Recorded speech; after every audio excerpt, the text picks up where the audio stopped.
Regardez, on a expliqué dans le Karnak comment ils taillaient l'obélisque dans la roche et comment ils transportaient l'obélisque vers le bateau et sur le bateau et comment ils ont réussi d'ériger un obélisque de 250 tonnes ou 300 tonnes verticalement sur une base 2 mètres sur 2 mètres sans le casser. Ici, on a l'obélisque inachevé. C'est un obélisque abandonné à cause d'une erreur faite par le chef de chantier, l'architecte qui était responsable de projet. Donc, au lieu de faire donc elle devait faire 3 trous sur chaque côté, 3 trous horizontaux en bas dans ces petits corridors. Et le monsieur, il a fait le 3e trou dans la petite, dans la pyramide.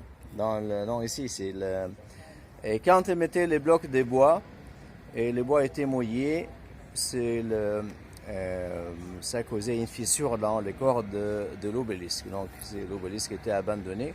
Il y avait un essai de le faire un obélisque plus petit, mais ils ont échoué quand même de le faire un obélisque plus petit. Donc, regardez ici, une fissure dans le corps de l'obélisque, une fissure verticale dans le corps de l'obélisque.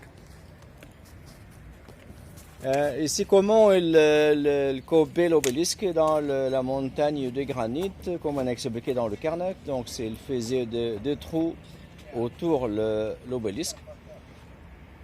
Donc, c'est d'abord, il dessinait, il faisait un dessin sur la roche, en blanc, en noir, dans la forme d'un obélisque. Et autour de ces dessins, il faisait des trous verticaux d'intervalle de 75 cm entre tous les 2 trous. Il mettait des morceaux de bois dans ces trous et pendant quelques semaines, il versait l'eau sur le bois et quand le bois s'est gonflé, ça causait le corps de l'obélisque de se détacher de la montagne de granit. Le détachement causait un petit corridor de 15 ou 20 cm autour de l'obélisque. Ce corridor était agrandi par les ouvriers. Et il descendait dans ces corridors, il faisait dans chaque côté 3 trous horizontaux qui passent sous l'obélisque. Et il mettait des blocs en bois qui étaient mouillés de la même manière pour détacher la moitié basse, pour détacher la partie basse de l'obélisque. Mais il devait sortir avec l'obélisque de cette carrière. C'est le grand problème de sortir avec l'obélisque de la carrière.